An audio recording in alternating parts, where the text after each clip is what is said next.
Hearty welcome, sir. May I request one and all to rise for Tamil Thai வாழ்த்து. ஈயாரும் கடலொழுத்த நிலமடந்த கெழிலொழுகும் சீராரும் வதனமென திகழ்வரத கண்டமிகில். Unique significance in the history of Tamil Nadu Police.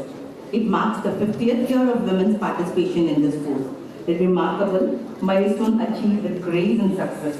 This celebration honors the invaluable contribution of women in policing, bringing together all relevant stakeholders to commemorate this extraordinary journey. We believe in the beauty of lifting each other up, holding one another tight, and shining brighter together. With this, I request ADGP EOW, Srimati B. Balanagadevi IPS, to deliver the welcome address. Development, Shri Rajiv Kumar Sharma IPS, DGP and Head of Police Force, Tamil Nadu, ADGP BPRD, Shri L. Ravi Joseph IPS, esteemed retired officers, seniors, distinguished guests, delegates to this level, colleagues, participants from Tamil Nadu, in Tamil Nadu Police in 1973, comprising of 1 Sub-Inspector of Police, 1 Head Constable, and 20 Police Constables. As on 1/1/2025, there are 26,589 women police personnel serving in various ranks in the police department. This corresponds to 21.41% of the total force. However, of the total Inspector of Police Taluk strength of 2,508, 1,136 are women inspectors of police Taluk. The Honorable Chief Minister of Tamil Nadu announced 9 schemes as Navratnas to honor the women in police force. These include conduct of national shooting competition exclusively for women police personnel, urgent need for gender-sensitive policing. Women officers are now leading from the front in handling these issues, serving in cyber units, disaster response teams, community policing, and criminal investigation with distinction, and reaffirm our commitment to professionalism, equity, and public service. காவல்துறை இயக்குனர் BPRD அவர்களை அன்புடன் அழைக்கின்றோம். ADG BPRD Ravi Joseph, Mrs. Archana Ramasundaram ma'am, our ex-DG SSB and member. And the main objective is to have in-depth discussions on the role of women in police forces and the issues related with them. It is because of the brainstorming in these conferences, there has been a significant change in the functioning of women police in different parts of the country. As a result, women police personnel are excelling in their work. Ladies and gentlemen, our Honorable PM Shri Narendra Modi ji had taken Panch Pran during one of these speeches from the historic Red Fort, and one of which included the Gulami ki soch se mukti pani hai. Or in this context, under the guidance of our Union Home Minister Shri Amit Shah ji, we had a significant development last year when from July 1, 2024, new criminal laws were implemented across the country. Making it happen. As said, if everyone is moving towards the same direction, then success takes its own itself. Such is going to be our conference. Now I request our chief guest, Honorable Minister of State, Ministry of Home Affairs, Thiru Nityanand Rai, to deliver the presidential address. Sir, please, your presence means a lot to us. BPRD Manwar Rajiv Kumar Sharma ji, DGP Tamil Nadu Manwar Shankar Jiwal ji, DGP अग्निशमन एवं बचाव सेवा श्रीमती सीमा Agarwal ji, DGP प्रशिक्षण Shri Sandeep Rai Rathore ji, ADG BPRD Shri Ravi Joseph ji, ADGP आर्थिक अपराध शाखा श्रीमती बाला नागा देवी जी। सबसे पहले तो मैं इस सम्मेलन में देश के कोने कोने से आए हुए सभी अपने महिला अधिकारियों एवं कर्मचारियों का यहाँ हम हृदय से उनका आभार व्यक्त कर रहे हैं कि आप एक अति महत्वपूर्ण विषय पर जो यह सम्मेलन आयोजित है उसमें आप भाग ले रही हैं।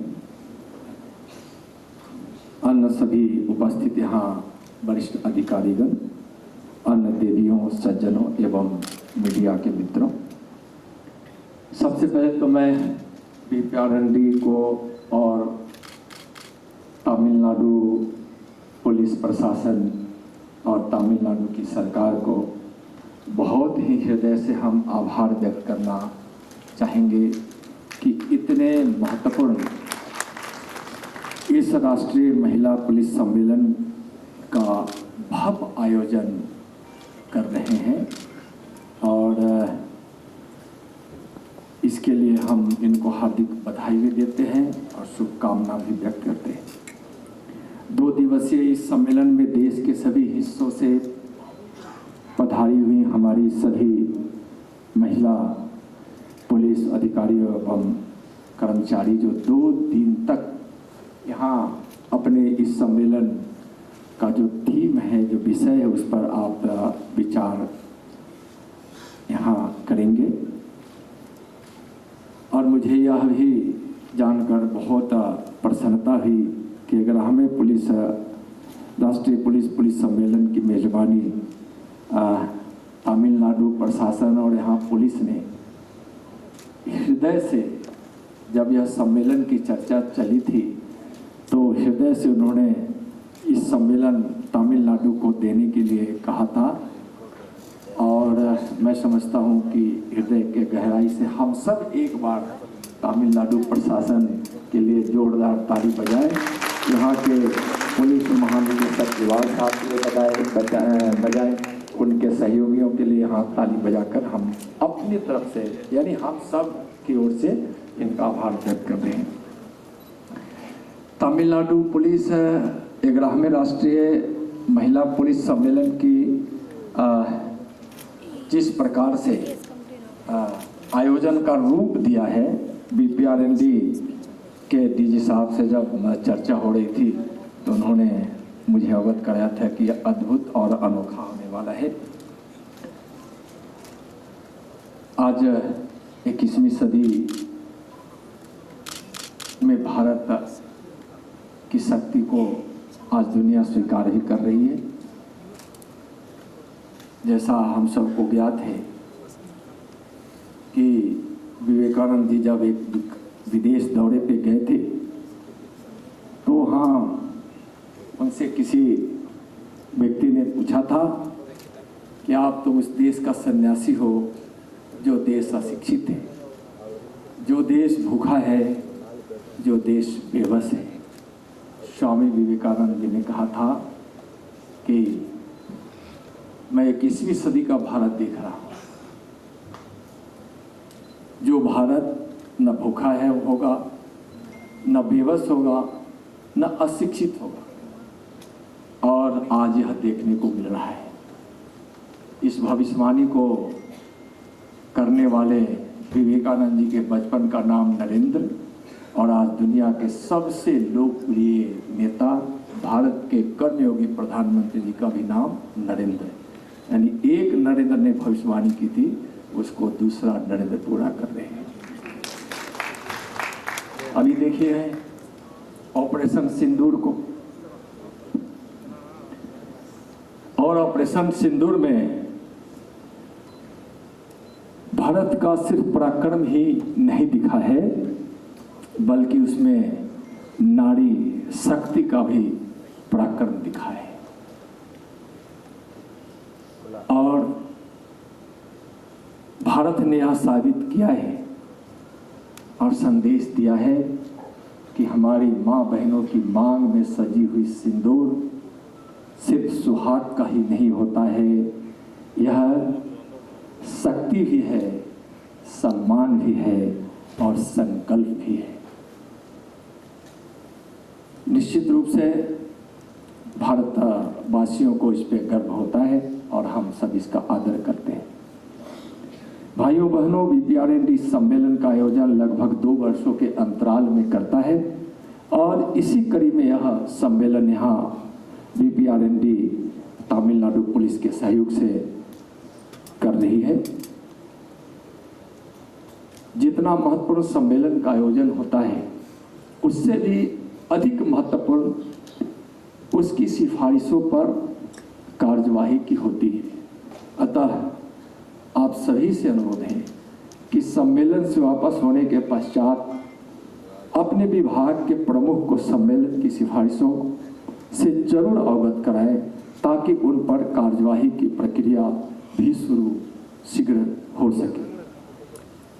मैं BPRND के DG मानवर राजीव कुमार शर्मा जी से भी आग्रह करूंगा कि सम्मेलन की सिफारिशों को अति शीघ्र सभी राज्यों एवं केंद्र शासित प्रदेशों के महानिदेशकों के साथ साझा करें और उन पर कार्यवाही हेतु निवेदन करें। इस 11वें राष्ट्रीय महिला पुलिस सम्मेलन का थीम महिला पुलिस और सशक्तिकरण है, जिसके अंतर्गत आने वाले 2 दिनों में महिला संबंधित भर्ती, प्रशिक्षण, बढ़ती और साज समान महिलाओं को मुख्य धारा में शामिल कर कैरियर विकास, कार्य एवं जीवन संतुलन, मानसिक स्वास्थ्य एवं कल्याणकारी उपाय, महिलाओं के सशक्तिकरण पर विचार तथा मानव तस्करी के विरुद्ध सर्वोत्तम प्रथाओं जैसे विषयों पर विस्तार से चर्चा आप सब करेंगे। जहाँ तक मुझे ज्ञात हुआ है तमिलनाडु पुलिस उन पुलिस में से एक है जिसने सर्वप्रथम महिला पुलिस कर्मियों की भर्ती की शुरुआत की है और इसके लिए तमिलनाडु की पुलिस व्यवस्था निश्चित रूप से अनुकरणीय है। वास्तव में 2023 में तमिलनाडु पुलिस में महिलाओं के प्रतिनिधित्व के 50 साल भी पूरे हो चुके हैं और अपने 50 साल पूरे होने पर तमिलनाडु पुलिस ने उसको सेलिब्रेट भी किया है और महिला सशक्तिकरण का संकल्प भी लिया है जो आदर योग्य है। जैसा आप सभी को विदित होगा कि गृह मंत्रालय के महिला सुरक्षा प्रभाग की स्थापना की गई है, जिसका उद्देश्य देश भर में महिलाओं की सुरक्षा को बढ़ाना, त्वरित न्याय दिलाना एवं एक सुरक्षित वातावरण प्रदान करना है। इस प्रभाग में नीतियों का निर्धारण, रणनीतिक कार्य योजना, समन्वय और योजनाओं का निष्पादन भी सम्मिलित है। इन पहलों पर का उद्देश्य उपरोक्त लक्ष्यों को प्राप्त करने में राज्यों और संघ राज्य क्षेत्रों की सहायता करना है, जिसमें क्षमताओं को बढ़ाना और विधि विज्ञान सुविधाओं का आधुनिकीकरण करना भी शामिल है। इस प्रभाग ने देश के प्रत्येक पुलिस थानों में महिला हेल्प डेस्क स्थापित करने का भी सुझाव दिया है तथा केंद्रीय पीड़ित मुआवजा निधि योजना के माध्यम से विभिन्न अपराध पीड़ितों को समर्थन और सहायता प्रदान कर उनके अधिकारों और सुरक्षा को सुनिश्चित करना है। यौन अपराधों के लिए जो ट्रैकिंग सिस्टम ITSSO है, कानून प्रवर्तन एजेंसियों के लिए उपलब्ध एक ऑनलाइन मॉड्यूल है जो कि प्रत्येक राज्य संघ राज्य क्षेत्र के गंभीर यौन अपराधों को निर्धारित 2 महीनों की समयावधि में जांच पूरी होने की निगरानी करने में सक्षम बनाता है। इसी प्रकार CCTNS जो अपना crime and criminal tracking network and system police के कार्यों की सफलता का एक जीवंत उदाहरण है, जिसे नियमित रूप से अपडेट किया जाना चाहिए और हो भी रहा है। इस सिस्टम के माध्यम से पुलिस को काफ़ी सफलताएं भी मिल रहे हैं और कोऑर्डिनेशन की जो अपनी नीति है उसको काफ़ी सफलता प्राप्त करने में एक बड़ा अवयव साबित हो रहा है। माननीय प्रधानमंत्री जी पुलिसिंग लैंगिक संवेदनशीलता के बारे में बोलते हैं कि पुलिसिंग लैंगिक संवेदनशीलता की आवश्यकता को देखते हुए पुलिस बलों में पुरुष और महिला कर्मियों के बीच समानता बनाने पर जोर दिया जाना चाहिए। आज देश की बेटियां कठिन से कठिन कर्तव्य भी पूरी ताकत और जोश से निभा रही है। महिला सुरक्षा कर्मियों की मौजूदगी से लोगों, विशेषकर महिलाओं में आत्मविश्वास की भावना पैदा होती है। वे स्वाभाविक रूप से महिला सुरक्षा कर्मियों से जुड़ाव महसूस करते हैं। माननीय प्रधानमंत्री श्री नरेंद्र मोदी जी का जो महिला सशक्तिकरण और पुलिसिंग में महिलाओं की सहभागिता और उनकी सहभागिताओं को सुनिश्चित करने के लिए काफ़ी बल देने की आवश्यकता पर हमेशा उनका निर्देश होता है। और मैं तो सभी राज्यों की पुलिस को नारी नाम पूज्यनाद देवा प्रसन्न स्फुरन संशय, इस श्लोक का अर्थ है कि नारी की पूजा से देवता संपन्न होते हैं। इसमें कोई संदेह नहीं। वेदों में महिलाओं का उल्लेख ऋषियों और विदुषियों के रूप में किया गया है। गार्गी मैत्रेयी सफलता को पूरा करे, यह हमारी शुभकामना भी है और यही प्रार्थना भी है। जय हिंद, जय Bharat. Sharing valuable insights to this August gathering. Thank you, sir, for honoring Tamil Nadu Police and appreciating our initiatives, and also for appreciating the milestone success of women police completing 50 years in Tamil Nadu. Thank you again, sir, for motivating the women force in India, and I thank you, sir, once again. Thank you. To honor our guests, I now request our DGP HOPF, sir, to kindly present the memento to our chief guest, the Honorable Minister of State for Home, Government of India.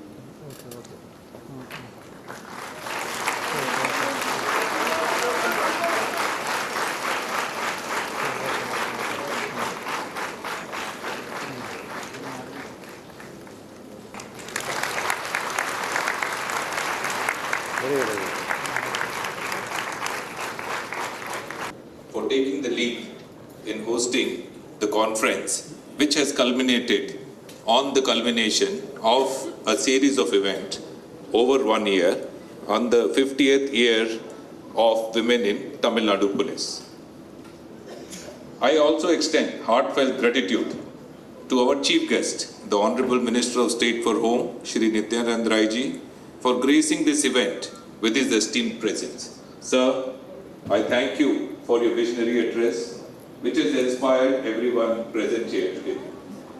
You and your office, along with the BBRND, left no stone unturned in helping us organizing this event. In spite of a couple of occasions when we had to change the dates or to adjust to the timing, sir, I thank you for agreeing with our schedule and coming and gracing this occasion. Thank you, sir. We are immensely grateful to the Director General of Police and Head of the Police Force, Tamil Nadu, Thiru Shankar Jiwal sir, for his leadership and his fostering and enabling environment that promoted in holding this event. Sir, your meticulous planning, continuously following up on all the events which were leading up to today, giving us total support and freedom to act. That's why all present here, ladies and gentlemen, what you see here today is possible because of his police and DGP in India, retired DGP Madam Tirumati Archana Ramasundram ma'am, retired ADGP Tirumati Vanika, who happened to be the first state level gazetted officer recruited in Tamil Nadu. Thank you, ma'am, for all your presence and being part of this event and supporting us. I also thank the members of the press and media who have made this event as their priority and have gathered here. Thank you very much, one and all. I also would like to thank all the delegates, participants, and other officials who have gathered here today. I agree it is hot summer time, the peak of summer in Tamil Nadu. We have tried our best to make your stay, your arrangements in the academy, outside the academy, and food to be very particular to the best of our efforts. If there is any shortfall, please do forgive us and help us organize this event in a befitting manner. Thank you one and all for being present here today, and thank you, Manya.